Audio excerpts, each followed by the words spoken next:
गढ़ी विधायक कैलाश मीणा पर प्रतापपुर के सामुदायिक स्वास्थ्य केंद्र के नर्सिंग अधिकारी को थप्पड़ मारने और चिकित्सा प्रभारी से अभद्र व्यवहार करने का मामला सामने आया है। हालांकि इस मामले को लेकर विधायक मीणा ने आरोपों को पूरी तरह से नकार दिया है। इधर घटना के विरोध में सोमवार को हॉस्पिटल के कर्मचारियों ने प्रभारी चिकित्सा अधिकारी डॉक्टर अजयपाल सिंह को ज्ञापन देकर कार्य बहिष्कार की चेतावनी दी है। पहले आप इस सीसीटीवी वीडियो को देखें।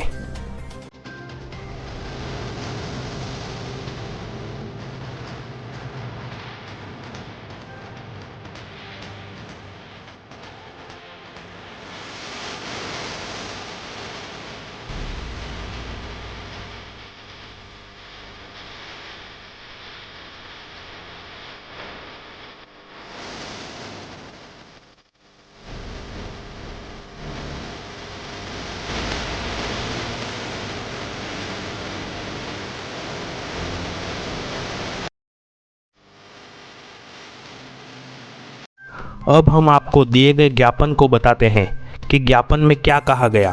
शनिवार देर रात को लगभग 2 बजे गढ़ी विधायक कैलाश मीणा अपने पौत्र के उपचार के लिए प्रतापपुर हॉस्पिटल में आते हैं।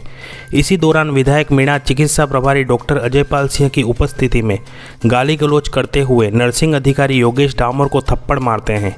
ज्ञापन में आरोप है कि विधायक ने समस्त स्टाफ को बीकानेर और बाड़मेर ट्रांसफ़र करने की भी धमकी दी है।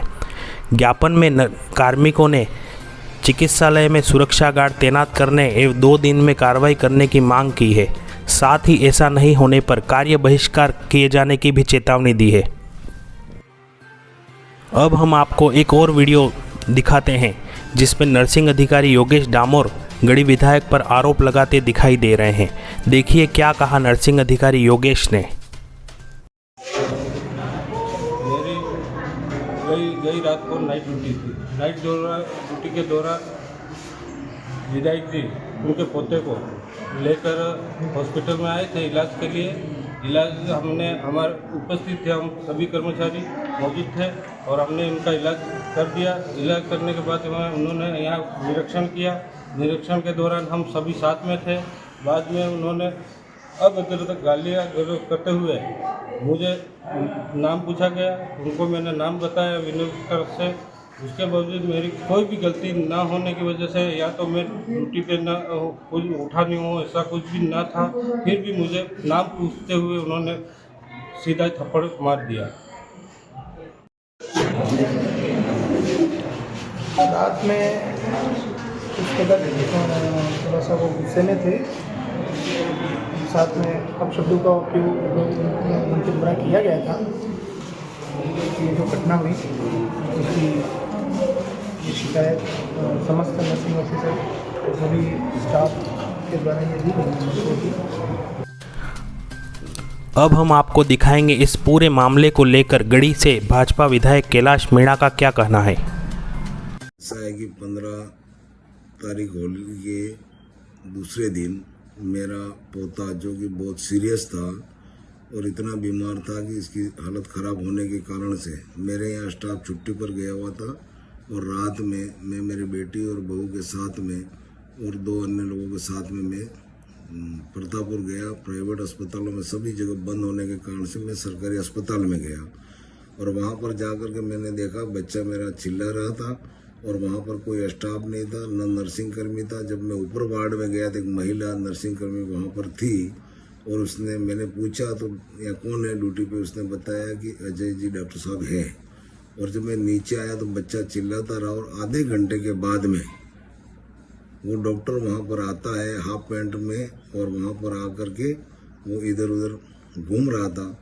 मैंने फिर नर्सिंग कर्मी को कहा भाई इसको बुलाओ, मेरा बच्चा परेशान। और उसने आकर के बच्चों को देखा और देखने के बाद में एक इंजेक्शन लगाया और उसने कह दिया कि भाई सुबह प्राइवेट लेबोरेटरी में जाके आप लेबोरेटरी करा के लेकर के आना, ये उसने चिट्ठी दी। फिर मैंने इनसे पूछा भाई ये क्या है, तुम्हारा नर्सिंग कर्मी कौन है क्या है? तो मैंने पूरे सारे जो ऊपर वार्ड में जनरल वार्ड में मरीजों से पूछा, निचले जो डिलीवरी वार्ड था वहाँ पर भी हमने सब मरीजों से चर्चा की और चर्चा के दौरान ये पाया गया कि वहाँ लेट बात की सुविधा नहीं, पीने के पानी की सुविधा नहीं और इतनी गंदगी और इतनी बदबू मार रहा था कि मैं खुद भी वहाँ खड़ा रहने की स्थिति में नहीं था। इस विषय को लेकर के मैंने जब डॉक्टर से और अन्य स्टाफ से मैंने बातचीत की और मैंने पूरी फोटोग्राफी की। उनसे मैंने पहले भी कई बार चेतावनी दी है कि भाई इस अस्पताल में हमने बैठ करके मीटिंग भी की, इसकी अच्छी सुविधाएं की जाए। लेकिन हमारे प्रतापपुर उप जिला चिकित्सालय के अंदर जितने भी डॉक्टर हैं वो दिन के अंदर अपने घर पर बैठ करके लोगों से पैसे लेते हैं और पैसे ले करके प्राइवेट इलाज कराते हैं। और डिलीवरी वाली महिलाएं जितनी भी आती है, वहाँ वुमन हॉस्पिटल है, उसमें वो कमीशन के माध्यम से वहाँ पर केस को भेज देते हैं और वो खुद जाके वहाँ डिलीवरी करवाते हैं। दूसरी शिकायत हमारे पास ये है कि ये जो डॉक्टर अजय है उसका प्राइवेट क्लिनिक है प्रतापपुर उप जिला चिकित्सालय से 3 किलोमीटर दूर गड़ी बस स्टैंड पे। वहाँ उसका मेडिकल है, वो वहाँ से दवाई लिखते हैं और लोग 3 किलोमीटर दूर दवाई लेने के लिए जाते हैं और बच्चों का इलाज वो अपने पर्सनल क्लिनिक में करते हैं। इस तरह से शिकायत हमारे कई बार भी आई और हमने कई बार इनको चेताया, लेकिन इन लोगों ने इसके ऊपर कभी ध्यान नहीं दिया। इसी बात को लेकर के मेरी कहा सुनी हुई, मैंने एक एमएलए के नाते, विधायक के नाते हमने एक मुद्दा उठाया था कि इन्होंने साफ सफाई, मेंटेनेंस और विभिन्न प्रकार के कार्यों का टेंडर चाहे पिछले साल चाहते एजेंसी को दे दिया, इस साल उन्होंने टेंडर किया और टेंडर कैंसिल करने के बाद सफाई कर्मियों का पैसा सीधा बिल वाउचर से ये उठा करके खर्च कर रहे हैं। और इस बात को मैंने राजस्थान विधानसभा में उठाया। इस बात को बदला लेकर के ये लोग मेरे पे आरोप प्रत्यारोप डालने के लिए मेरे पास गलत ये जो रिपोर्ट कर रहे हैं। मैं चाहूंगा कि इसकी निष्पक्ष जांच हो और जांच कराने के बाद में दोषी अधिकारियों के खिलाफ भी कार्रवाई हो। और हमने जरूर एक जनप्रतिनिधि होने के नाते मैंने इनको डांटने का काम जरूर किया। और जिस तरह का मेरे पे आरोप लगा रहे उसमें नर्सिंग कर्मी के साथ हमारा कोई विषय नहीं था। हमारा विषय डॉक्टर के साथ में था। डॉक्टर ड्रेस कोड में नहीं था, डॉक्टर ड्यूटी पे नहीं था। और डॉक्टर का जो वीडियो जारी हो रहा है वो हाफ पैंट के अंदर अस्पताल में हमारे साथ घूम रहा है। कैमरे में भी आप देख लीजिए कि अगर हमने उसके साथ कोई अभद्रता व्यवहार की हो तो उसमें दिख रहा है। तो मैं चाहूंगा कि इस डॉक्टर के खिलाफ न्यायिक जांच हो और हम सरकार से इसकी जांच करने के लिए हम मांग रखेंगे और इसके खिलाफ कार्रवाई करने का हम पूरा प्रयास करेंगे।